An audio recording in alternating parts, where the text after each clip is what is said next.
Jaya Radha Giridhari Radha Giridhari Radhe. Jaya Radha Giridhari Radha Giridhari Radhe. Jaya Giri Govardhan Jaya Giri Govardhan Giri Govardhan Jaya Giri Govardhan. Jaya Giri Govardhan Giri Govardhan Jaya Nitai Chaitanya Chanda Nitai Chaitanya Chanda Gaura Hari. Jaya Nitai Chaitanya Chanda Nitai Chaitanya Chanda Gaura. Jaya Nitai Gaura Chandra Nitai Gaura Chanda Gaura Hari. Jaya Nitai Gaura Chandra Nitai Gaura Chandra Gaura. Jaya Radha Nila Madhav Radha Nila Madhav Radhe.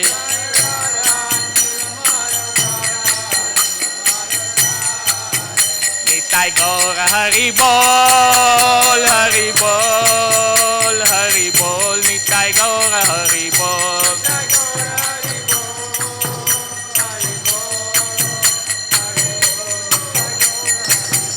Jaya Jaya Prabhupada Prabhupada Prabhupada Jaya Jaya Prabhupada. Jaya Jaya Prabhupada Jaya Jaya Prabhupada. Jai Om Vishnupad Paramahamsa Parivrajaka Stotra Sati Divine Grace Bhakti Vedanta Swami Srila Prabhupada Ki. Jai Om Vishnupad Paramahamsa Parivrajaka Stotra Sati Divine Grace Bhakti Siddhanta Saraswati Srila Goswami Maharaj Ki. Ananta Koti Vaishnav Vranda Ki Jai. Namacharya Srila Haridas Thakur Ki. Shri Krishna Chaitanya Prabhu Nityananda Shri Advaita Gadadhar Shivasadi Gau Bhaktavanda Ki Jai. Shri Shri Radha Krishna Gopa Gopinath Shama Kunda Radha Kunda Shri Giri Govardhan Ki Jai. Mathura Vrindavan Dham Ki Jai. Navadip Mayapur Dham Ki Jai. Purushottam Kshetra Jagannath Puri Dham Ki Jai. Ganga Maiya Ki Jai. Yamuna Maiya Ki Jai. Bhakti Shiromani Tulsi Maharani Ki Jai. Prabhupada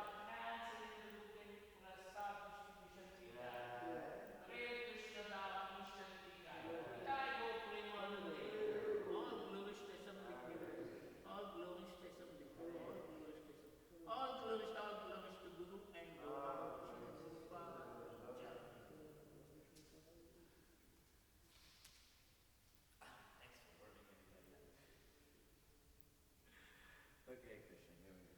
We're going to try it one more time today. 4. Okay. Don't grow old, man. Stay young forever.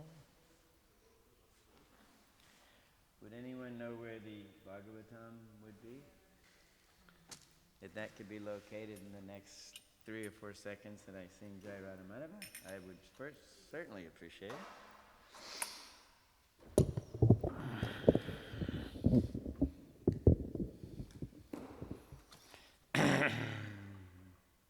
Nope. Jaya Radha Madhava Kunja Bihari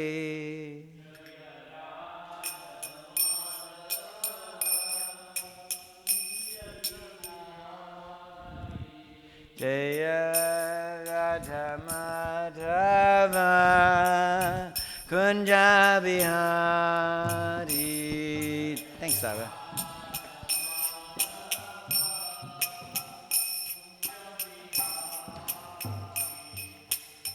Gopijana Vallabha Giridvanadari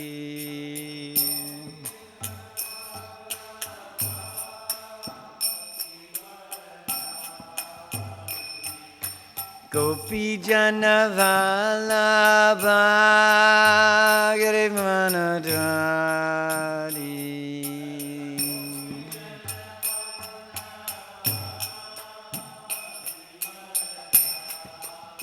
Yasodhanandana Brajajana Ranjana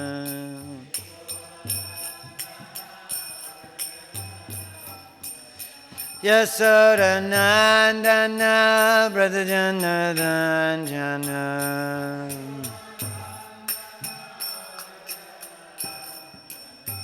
Jamuna Tira Vanachari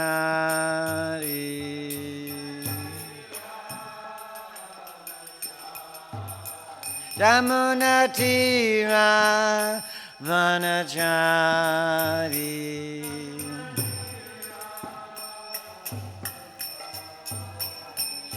Jai Radha Madhava Kunja Bihari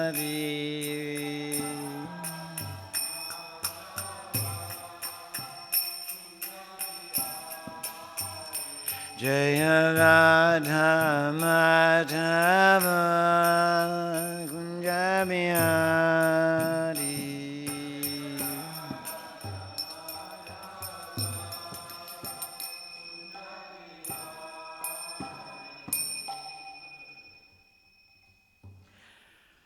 Hi, Shri Radha Nilamadava ki, Shri Radha Giridhari ji ki, Shri Giriraj Govardhana ki, Shri Nitai Chaitanya Chandra ki, Shri Nitai Gaura Chandra ki, Sriman Bhagavatam Mahapurana ki, Srila Prabhupada ki, Iskcon Guruvrinda ki, Shri Shri Brahma Madhva Gauriya Sampradaya ki, Gaura Brahmanande, all glories to the assembled devotees.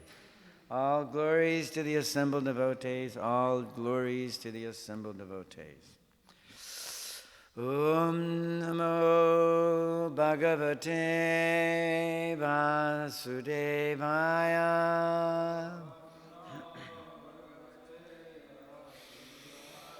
Om Namo Bhagavate Vasudevaya.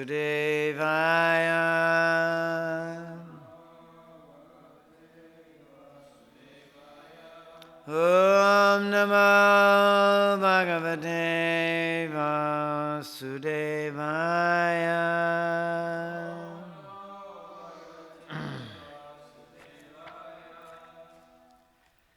Srimad Bhagavatam,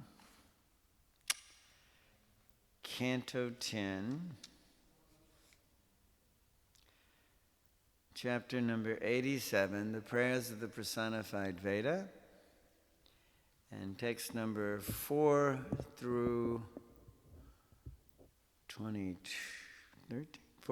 through 14, I think, or 13. I think 13.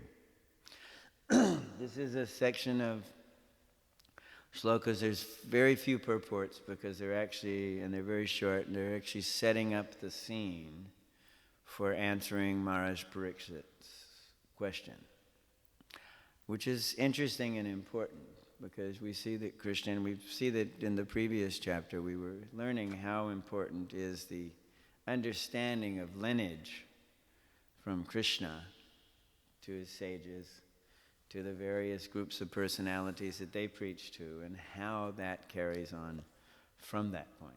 We talked about Shrutadev, we talked about Bahulashva, who was from the royal order, descendant from Dasara and Lord Ram, and Mithila and Janak Maharaj, like that. So during that time, that lineage has still been in place in this one city, Mithila, right? So it's incredible how history works in the understanding of the Bhagavatam. Why? Because it's the Bhagavad Purana. It's the history of Krishna's interaction with his devotees to teach us just how to be a devotee, how to become purified, how to lose our attraction to the material world, how to associate with each other, how to appreciate each other. And there's some very, very interesting verses here regarding this concept. And because, as we've already heard, we're dealing at a question asked at the beginning of creation. Right? So that's about as far as history goes. doesn't go, and it actually goes beyond that because it's all creations are cyclical, whether they're just within this universe or as a complete reabsorption into Mahavishnu, and then the, again, expelling of the material energy so that it can again manifest itself in innumerable universes which are formed like bubbles on the ocean. And they're so significant that the example is given when the devotees will ask things like, well, what if everybody did get delivered from this universe? And Prabhupada described it was like losing a mustard seed out of an entire sack of mustard seeds. It's really not a big deal. There's no loss to the manifestation that an entire universe goes back to Godhead. So, how significant are we, by the way, as an living entity in a particular city at any particular point in time, which is the most delineating feature of the material world, that time is important here. It's not important in the spiritual world. Prabhupada said it was conspicuous by its absence. So anyway, we'll start with verse 4. And what we can do is go on and chant it, and then we'll read the translations and everything, and then we'll go on from there. We'll start again at 4 and go on from there and read the next 10 verses. Okay? Everybody cool with that? Complaints? Restrictions? All right. Word for word. Atra te vanasishyami gatam Narayanarinnvitam Naradasya Cha Sambadam Rishir Narayananaya. Right? Narayanasya. Nasya. Yeah, Nasya, there's an S there. Cha. Okay. It's a page turner verse. It's got half on one page and half on the other, so bear with me here. Atra te varna yishyami katam narayanananditam naradasya cha sambadam Rishi Narayanasya cha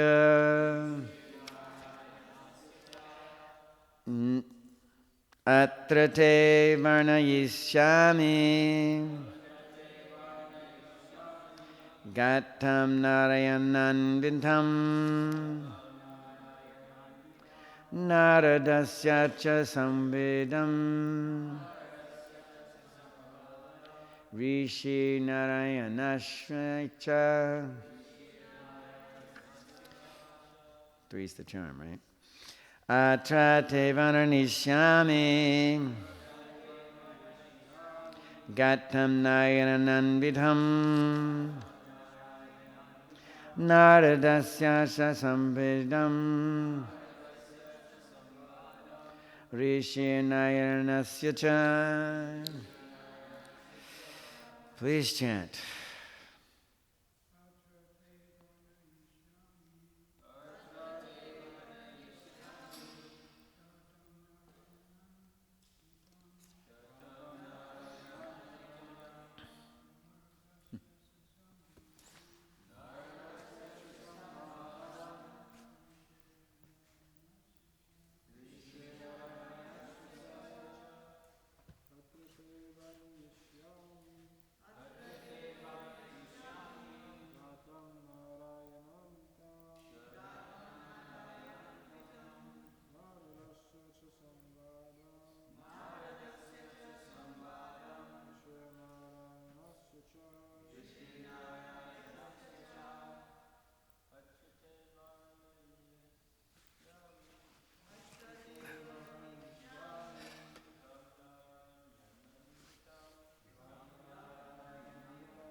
word for word. Atra, in this connection. Te, to you. Pranayishyami, I will relate. Gayatam, an account. Narayana Anvitam, concerning the Supreme Lord Narayana. Naradasya, of Narda. Cha, and. Sambadam, the conversation. Rishi Narayanasya,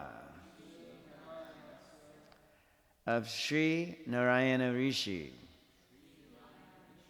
Cha, and. In this connection, I will relate to you a narration concerning the Supreme Lord Narayana.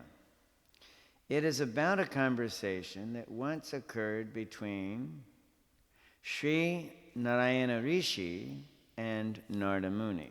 Purport by the disciples of Srila Prabhupada. Lord Narayana is connected in two ways with the following narration. Wrap your mind around this one. As its speaker, so Lord Narayana is going to answer this question, and as the subject it describes. So it is Lord Narayana answering how he can be described himself. Not many people get to do that. Narayana is not like the rest of us. So I'll go back and read the verses going towards this one also. Because this is where it all starts, actually. Okay? So just so you know, and as we'll see in the connection to these verses here, this is happening at the beginning of creation. So it's one could say, the original question. How do we understand God? How do we understand God as a person? Right? And it's something that is eluded mankind forever, basically, as far as we know it. We're halfway through Brahma's life, of each day being 1,000 cycles of yugas. So we're talking a long time ago. All right? So Sri Pariksit said, O Brahmana, how can the Vedas directly describe the Supreme Absolute Truth, who cannot be described in words? The Vedas are limited to describing the qualities of material nature, but the Supreme is devoid of these qualities, being transcendental to all material manifestations and their causes. Shukadev Goswami said, the Supreme Lord manifested the material intelligence, senses, mind, and vital air of the living entities so that they could indulge their desires for sense gratification, take repeated births to engage in fruitive activities, become elevated in future lives, and ultimately obtain liberation. So built into the creation is the ability to get out of it. There's an exit plan.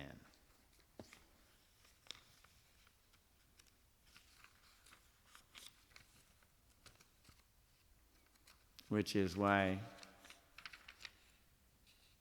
it is described that it is out of compassion that the Lord creates the material world, based on our desire, which, upon coming to the material world, is not manifest yet, which is to get out of the material world and go back to where we were actually happy with Krishna in the spiritual world. This is the original question. 3. Those who came before, even our ancient predecessors, meditated upon this same confidential knowledge of the absolute truth. Indeed, anyone who faithfully concentrates on this knowledge will become free from material attachments and obtain the final goal of life. We give it up. Simple enough, right? Just give it up. Just do it. We still say the same thing and still nobody, wow, Antonio, how are you? Good to see you. In this connection, I will relate to you a narration concerning the Supreme Lord Narayana. It is about a conversation that once occurred between Sri Narayana Rishi and Narada Muni. Purport. Lord Narayana is connected in two ways with the following narration, as its speaker and as the subject it describes. Verse 5. Once, while traveling amongst the various planets of the universe, the Lord's beloved devotee, Narada, went to visit the primeval sage Narayana at his ashram. 6. From the very beginning of Brahma's day, the first day, Lord Narayana Rishi has been undergoing austere penances in this land of Bharata, while perfectly performing religious duties and exemplifying spiritual knowledge and self-control, all for the benefit of human beings in both this world and the next. Verse 7. There, Narada approached Lord Narayana Rishi, who was sitting amidst the sages in the village of Kalapa. After bowing down to the Lord, O hero of the Kurus, Narada asked him the very same question you have asked me. 8. As the sages listened, Lord Narayana Rishi related to Narada an ancient discussion about the absolute truth that took place amongst the residents of Janaloka. 9. So understand that there's a full dissolution at the end of Brahma's day. So now we went through his night, and now we're at the beginning of an other day. This is 1,000 cycles of yugas, distant from when everything was dissolved. A few billion years. No big deal. Time doesn't exist in the spiritual world. Keep that in mind. It's only our problem. And it's a big problem because it creates enormous amount of distraction and disturbance within this material world. So, text 8. As the sages listened to Lord Narayana Rishi, related to Narada an ancient discussion about the absolute truth that took place amongst the residents of Janaloka. Radha Krishna mentioned that yesterday. Text 9, Sri Bhagavan Uvacha. Sayambhuva Brahma Satram Janaloke Bhavatpura Tatra Sthanam Manasanam Muninam Urdva Retasam. The personality of Godhead said, O son of self-born Brahma, once long ago on Janaloka, wise sages who resided there performed a great sacrifice to the absolute truth by vibrating transcendental sounds. These sages, mental sons of Brahma, were all perfect celibates, the four Kumaras. Srila Siddhar Swami, purport, explains that the word shatram here refers to a Vedic sacrifice in which all the participants are equally qualified to serve as priest. In this instance, each of the sages present in Janaloka could speak equally well on the topic of Brahman. So we're having a sacrifice performed by perfected sages for perfected sages, where it doesn't matter who did what, they're all qualified. Okay? Then text 10. At that time, you happened to be visiting the Lord on Svetadweep, that Supreme Lord in whom the Vedas lie down to rest during the period of universal annihilation. A lively discussion arose amongst the sages on Janaloka as to the nature of the supreme absolute truth. Indeed, the same question arose then that you were asking me now. Okay, now this is Krishna speaking himself, and he's basically saying the same thing that Shukadeva Goswami just told Parikshit Maharaj. Okay? So text 11. Although these sages were all equally qualified in terms of Vedic study and austerity, and although they all saw friends, enemies, and neutral parties equally, they chose one of their number to be the speaker, and the rest became eager listeners. This is what happens every day in Bhagavatam class here. We elect a person to speak so that we can all become enlivened by hearing. Gradually, we all get to speak. So text 12 and 13. As Sri Sanandana replied, after the Supreme Lord withdrew the universe he had previously created, so this is going beyond Brahma's day. This is the dissolution of the entire material creation. He lay for some time as if asleep, and all his energies rested dormant within him. When the time came for the next creation, the personified Vedas awakened him by chanting his glories, just as the poets serving a king approach him at dawn and awaken him by reciting his heroic deeds. So they're acting in complete proper etiquette, as we also know it ourselves. The king of any kingdom is woken by his poets with beautiful songs regarding the wonderful heroic activities of the qualified king. Okay? This even comes up in fairy tales over time. It's quite interesting. You know, it's prevalent in all sides and ranges of human civilization. Purport. At the time of creation, the Vedas are the first emanation from the breathing of Lord Mahavishnu. The Vedas. The knowledge of the Vedas is the first manifested energy. Before anything else happens, the Vedas present themselves. And in personified form, they serve him by waking him from his mystic sleep. This statement made by Sanandana implies that Sanaka and the other sages had asked him the same question that Narada had asked Narayan Rishi and Maharaj Parikshit had asked Sukadeva Goswami. So we're 3 levels down from this question, and it keeps coming up.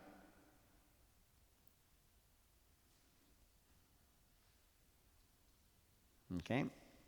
So, Sanandana refers to the question back to the example of the personified Vedas themselves in their address to Lord Mahavishnu. Even though the Vedas knew that the Lord, being omniscient, does not need to be informed of his glories, they enthusiastically took this opportunity to praise him. So Krishna knows his glories. He is the supreme absolute truth. Right? So he doesn't need to know anything.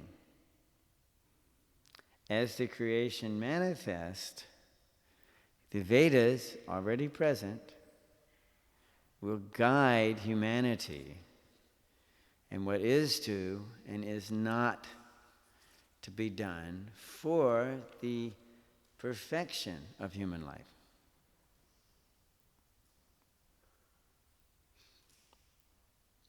How amazing. So, in that, before I say anything else, we'll read from Srila Prabhupada, chapter 15, verse number 15. Which helps us, and it's also quite some purport here.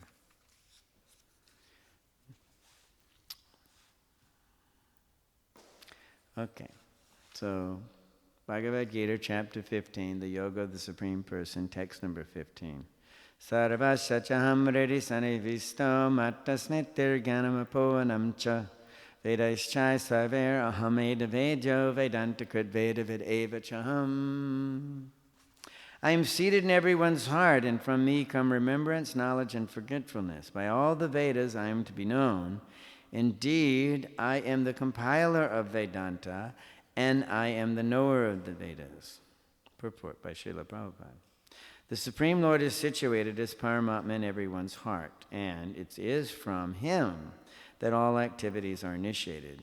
The living entity forgets everything of his past life, but he has to act according to the direction of the Supreme Lord, who is witness to all his work. Therefore, he begins his work according to his past deeds. Required knowledge is supplied to him, and remembrance is given to him, and he forgets also about his past life.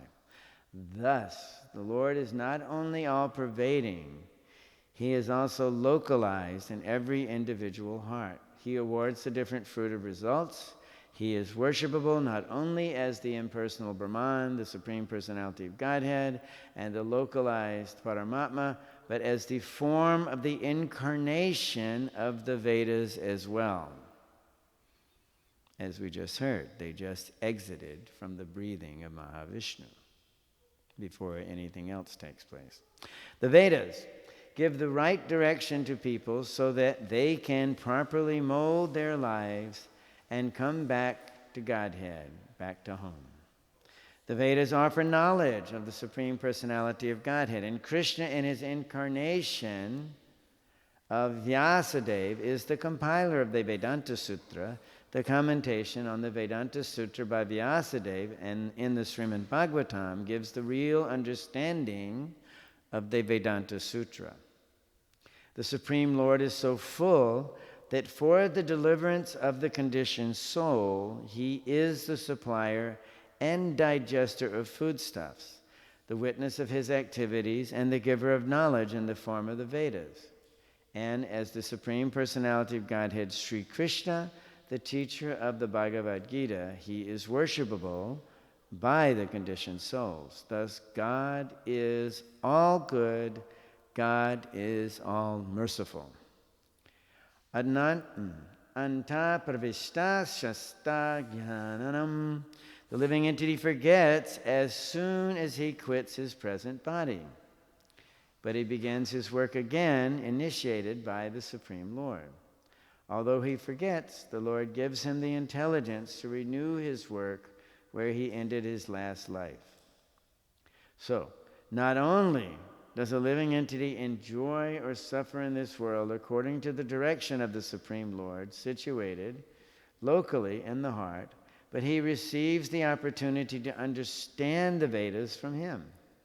If one is serious about understanding the Vedic knowledge, then Krishna gives the required intelligence. Why does he present the Vedic knowledge for understanding?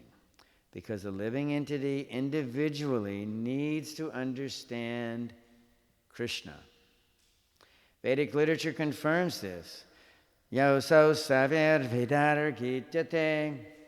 In all Vedic literature, beginning from the four Vedas, Vedanta Sutra and the Upanishads and Puranas, the glories of the Supreme Lord are celebrated.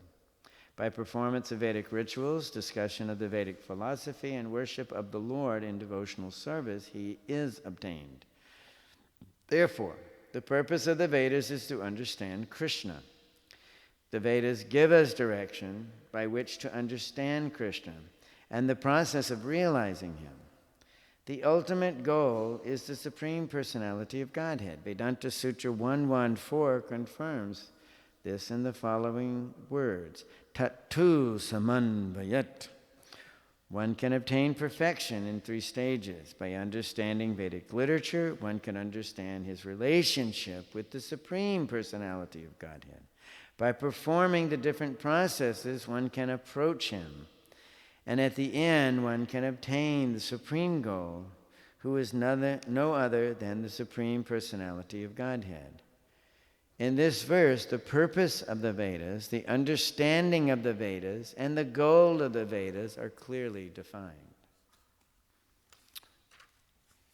So we see, as Pranahani Hari Prabhu presented so nicely Friday, that none of this is news. Right? He said that this stage of the philosophy of understanding Krishna in truth has always been preached to us from the very beginning. And as we can see, if we extend it out beyond our limited resources, the beginning of everything begins with this question: who is that supreme truth? Not what is, who. Very important part. It's the one little piece missing from everybody else's philosophy. Because there is not a who, and rather there is a what, everything else out there concludes that God is impersonal. True. Parameti, Paratmatmeti, Bhagavaniti Shabdate. All of it is true and correct. But to actually get back to Krishna, we have to know it is Krishna. In the introduction to the theology of Srila Prabhupada's philosophy, which was the book that Tamal Krishna Goswami was writing, his thesis for his PhD, the introduction by Mukunda Datta Prabhu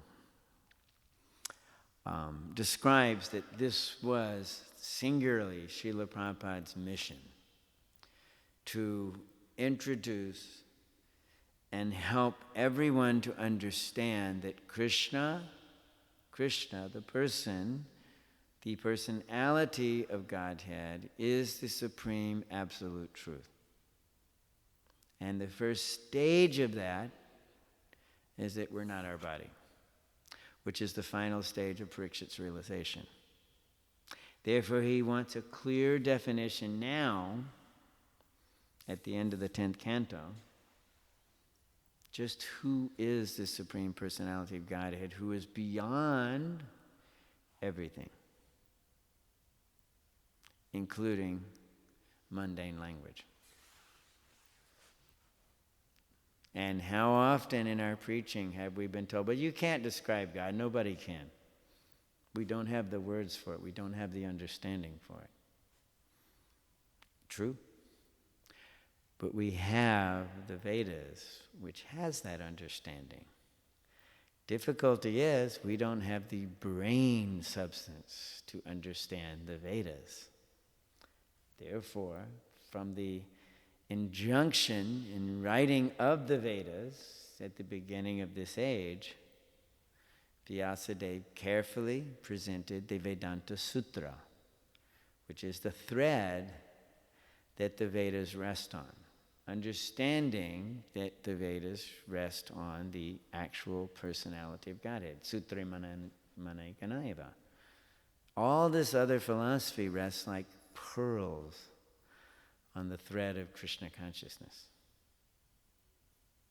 Krishna consciousness. Remember, back in the days, 2 years ago, when they formally incorporated Iskcon, Prabhupada was insistent that it is the International Society for Krishna consciousness, not God consciousness. Because if we do not know Krishna, how are we going to know God? God is a position. To be the President of the United States is a position. He has a name. Donald the Jerk Trump. Sorry. I entered politics into our class. But anyway, he seems to be a jerk. I can go way back in rock and roll history and tell you how big of a jerk he actually is. But anyway, that's another story. James, that's actually a nice religious name of one of the original apostles of Jesus Christ. Donald J. Trump. You know, but he's a person. And he's a very interesting person in that he creates... You either like him or you don't like him. So Krishna, as the supreme person, gives the living entity not only the pure knowledge of the Bhagavat, but in that he also hands every living entity enough rope to hang himself again in this life by denying the existence of Krishna, the supreme person. And it's easy.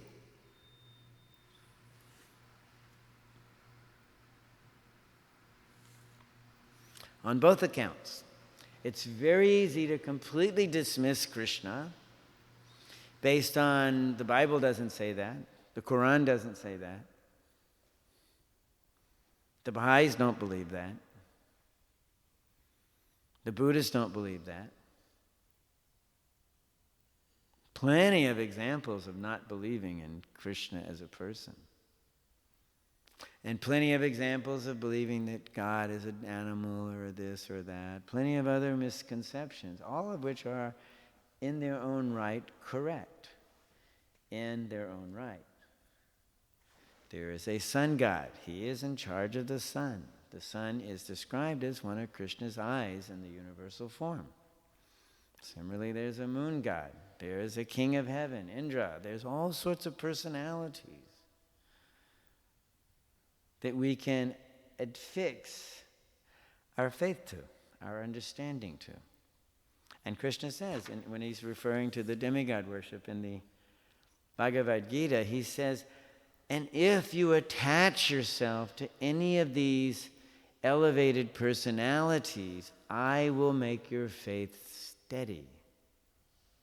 So that with that faith, we can build upon a belief in a higher personality of Godhead. Prabhupada would give the example of the little villager who wanted to serve the Supreme.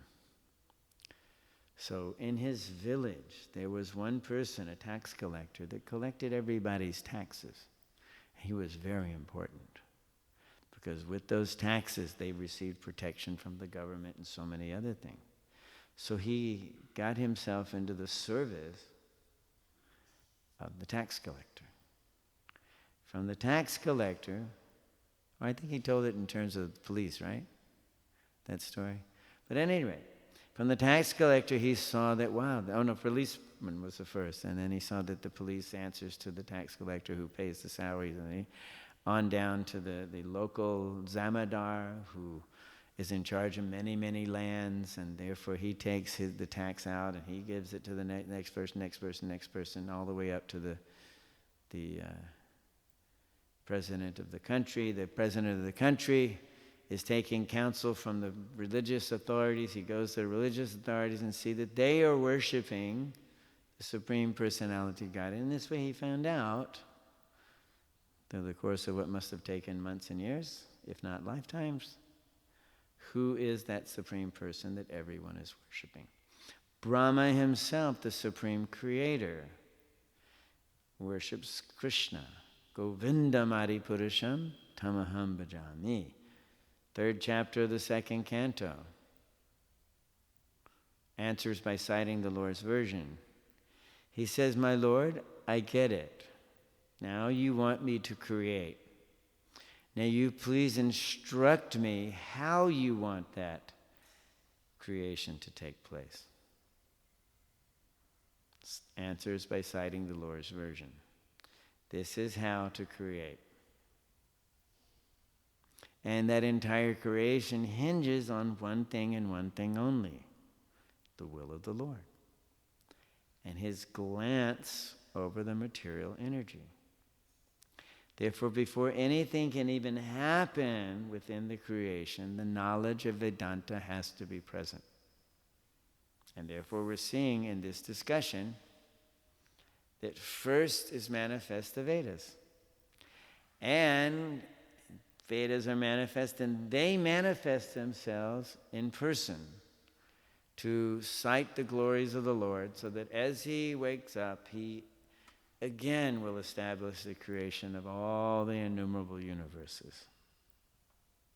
After how long has it been since they were manifested?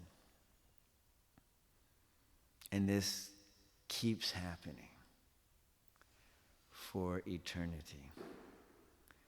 Eternity before now, eternity beyond now. And the scale of time is so vast that we realize in the spiritual world time is insignificant. Why? Because we're simply in the present. The Vedas are not sitting there going, whew, it's been a long time. Do we remember all these prayers? Do we remember the activities of the Lord? All the knowledge of Vedanta is there within the Vedas. It is the end of all knowledge. Therefore, all knowledge of everything is known by the personified Vedas just by dint of their existence. Now, unless someone is humble and a little bit submissive, they don't get this. They would rather argue it. Say, no, there's other things out there. Because we know this and we know that. And what they ultimately know is they have faith. In that there are greater personalities than themselves involved. And therefore, they're willing to submit themselves to persons unknown, personalities unknown, on the basis of faith in someone that is known. Muhammad is known. Buddha is known. Jesus Christ is known. Therefore, they adhere to that. Joseph Smith, the Mormons, he's known. Therefore, they do that. This person, this person, this person. What to speak of the atheists and all these others? They all have a person that they can go back to relate to. This is what we know. And from what they know, they experience whatever degree of faith they can muster.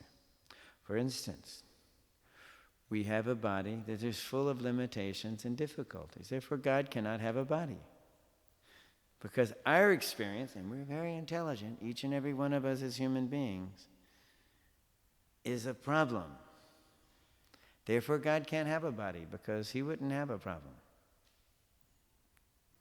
But the truth of the Vedas is that God can have the body he wants. Nice 16-year-old boy, blue skin, black hair, plays a flute. He's got it.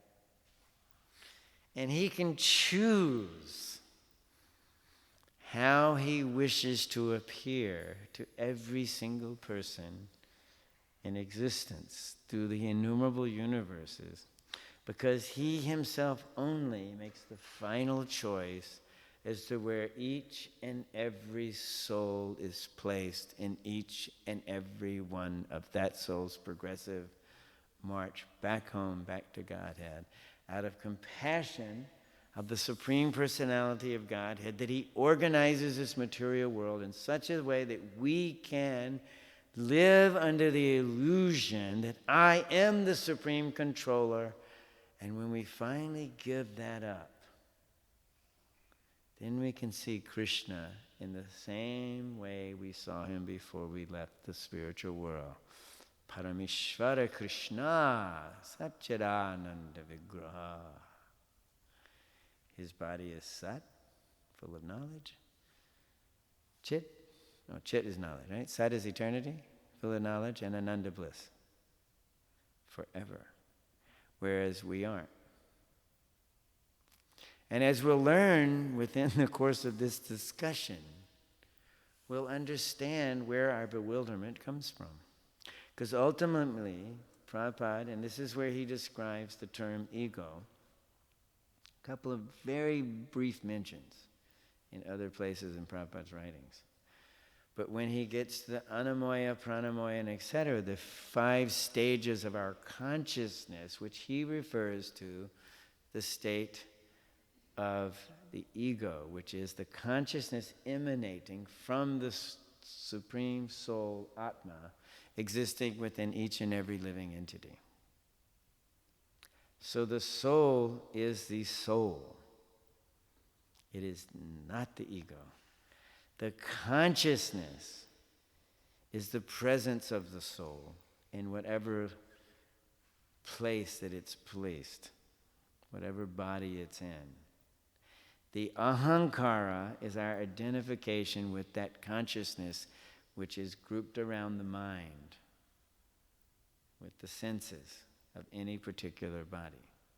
We take birth in a body with a certain set of senses based on our kama, desires, and our karma, activities of our previous life.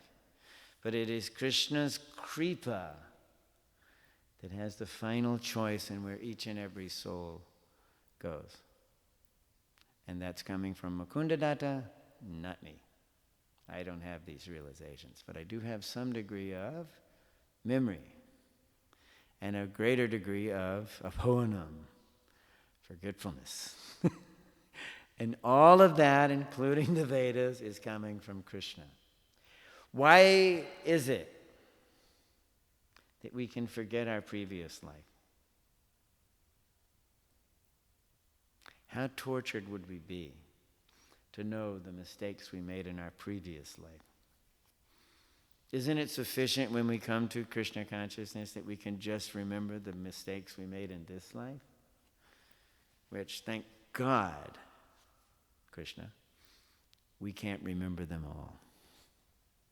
How many living entities have we crushed or pierced or poisoned just in this life?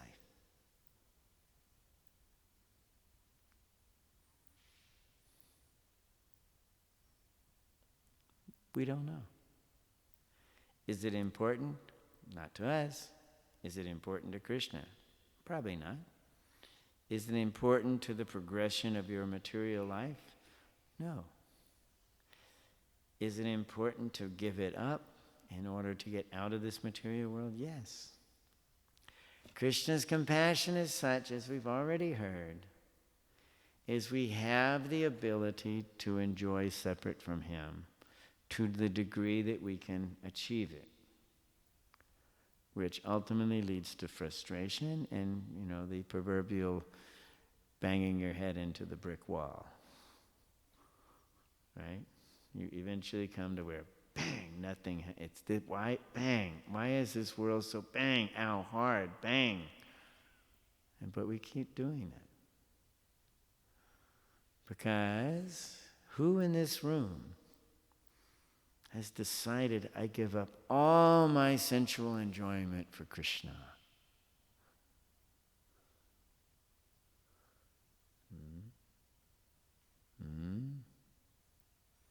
Everybody's got their head down. I am not allowed. I have to speak, so I have to keep looking up.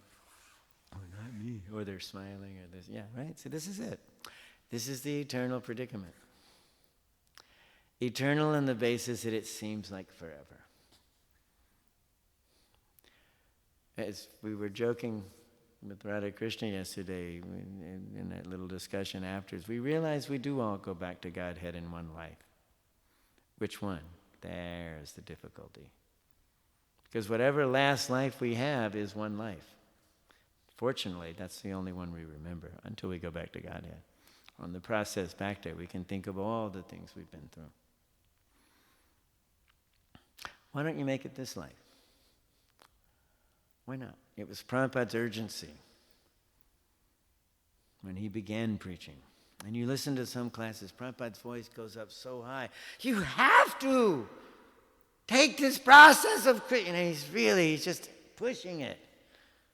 It's so important. It's such an urgency. It's just like, what do you do when there's danger? We freak. We want everybody safe. Right? Prabhupada is speaking like that, the philosophy of Krishna consciousness. And he spoke it from the beginning. The highest available Vedic conclusions. He was speaking from the beginning because we have to know this. It's not new. But it is the seed that carries us forth into fructifying our bhakti and to love of God. Questions?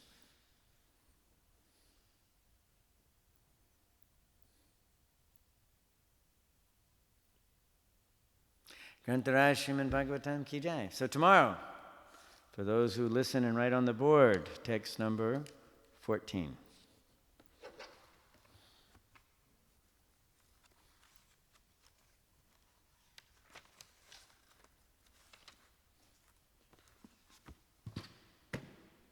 Om Tat Sat.